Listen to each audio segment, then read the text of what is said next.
Hello, everyone, and thank you for joining me today. I'm just going to give you a quick update. It's not going to be really a long show, but I did want to point out a few things. I'm going to bring up the topic of Detroit becomes human, or Detroit become human, I believe. I don't think there's an S on there, but there was some information that's come up over time, and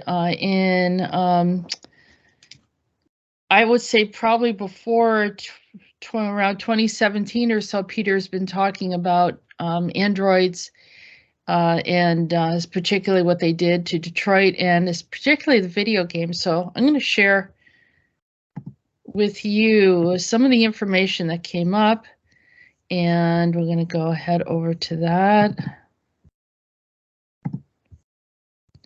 So, so here's the ACIO website and the video game.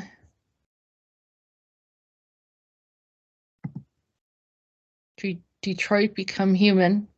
And the story is that because of the car industry having a lot of problems, a lot of people left the city and they needed workers to continue working and doing different things. And so they actually launched an experiment. This is a video game.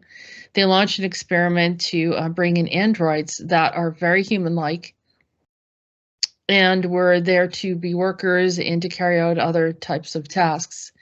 Also to be a form of surveillance. And so this was very disconcerting, but, people say, well, it's just futuristic, it's not happening.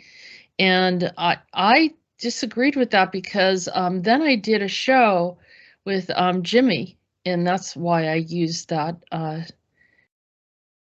Let's see, I did a show with Jimi from Detroit, and we started doing shows where he actually, this is in November 26, 2018. So I know that our discussions with Peter were well before that, around 2017. And so he had a very strange incident, of all places, at Tim Hortons, a local Tim Hortons. And he was trying to figure out what was going on. There was a man that he met, and we have it all recorded. It's, we have quite a few shows regarding that, particularly starting from the beginning. And so today, there was an article that came out, and there it is on Gizmodo.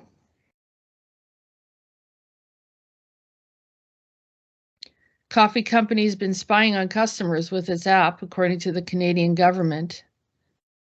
Canadian regulators on Wednesday found that Tim Hortons, and I used to say Tim Hortons, there's things going on at Tim Hortons, and a lot of the Canadians, I think, or even some others that frequented the coffee place would thought it was kind of funny that we were talking about this, because they're like, this is where I go and get my coffee.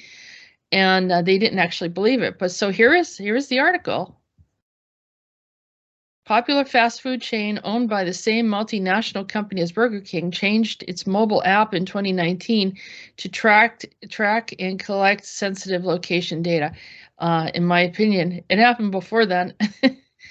And you can listen to the show and you'll see why. And the investigation led by Canada's Privacy Commissioner found that, indeed, with the help of the US-based company called Radar, Tim Hortons was able to collect data on its customers' locations as often as every few minutes.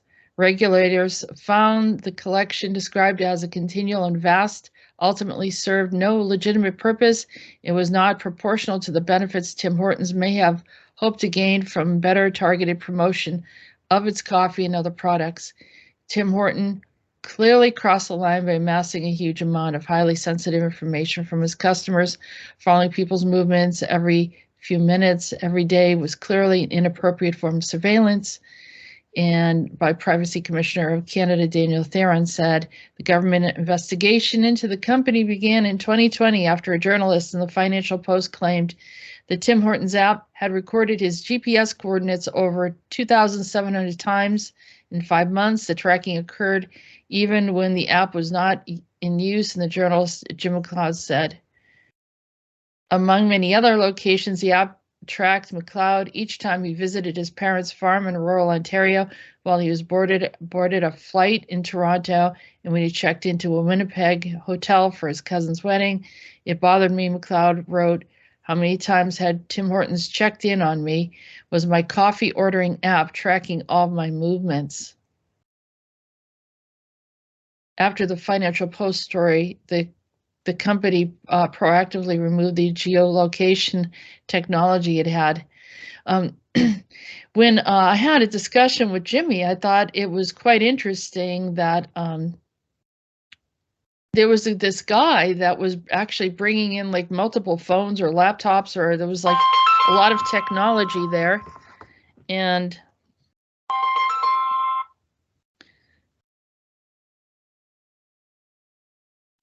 there were multiple, what happened was that with Jimi, he was actually getting coffee and he would go in every day. And there was this one guy and he acted very strange. He was very repetitive with his stories.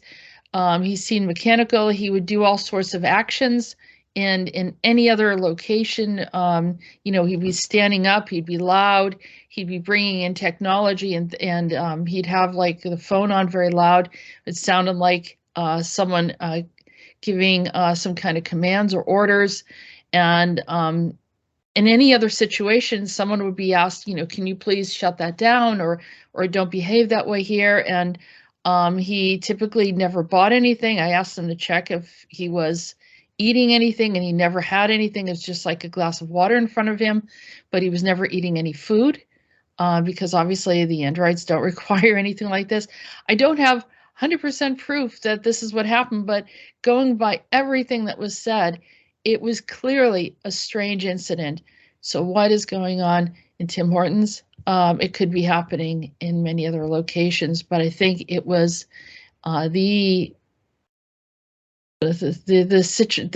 obviously for some reason this company was used and very familiar or comfortable for these programs, I believe. And out of curiosity, I went more than once to a Tim Hortons. I don't have one locally where I live, but I went actually twice to the Tim Hortons in Buffalo, New York, just to try it out. I took pictures. I thought it'd be fun. And I guess not so fun if that's what they were doing, is tracking. But I mean, these are the things that can happen. So that's my update for now. I just try to let you know when some of the stuff that, whether it's Peter the Insider or some other information that has come up on our site that has actually happened. And you could see how far back it was 2022 now. And that was, I think Jimi and I talked about it, I said, was in November of 2018. So thank you for listening, and I appreciate your support. And we will continue doing work. It's been very busy. Thank you, everyone, for your patience, and I will try to continue to provide information for you. Have a good day.